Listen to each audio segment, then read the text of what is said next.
আর যদি জাতীয়করণে কোনো আশ্বাস না দেয় তাহলে আমাদের পল্লী খাইতে মরতে রাজি, কিন্তু আমরা রাজপথ ছাড়বো না।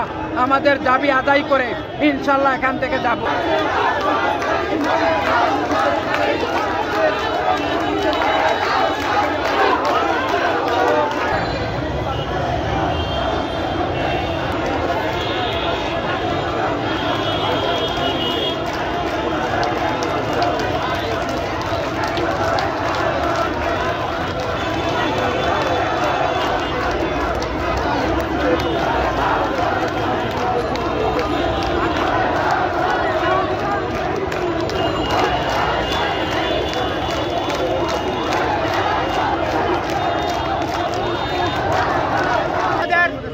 কেন্দ্রীয় কমিটির 5 জন সদস্যকে মন্ত্রণালয়ে ডাকা হয়েছে।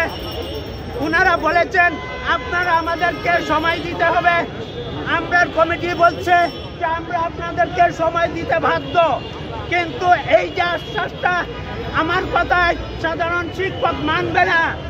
আপনি অথবা আপনার সচিব কিংবা আপনার একান্ত সচিব মাঠে গিয়ে আমাদের সমাবেশে গিয়ে আমাদের সাথে যে একাত্মতা পোষণ করে ঘোষণা দেন, আপনারা বাড়ি চলে যান, পাঠদানে চলে যান।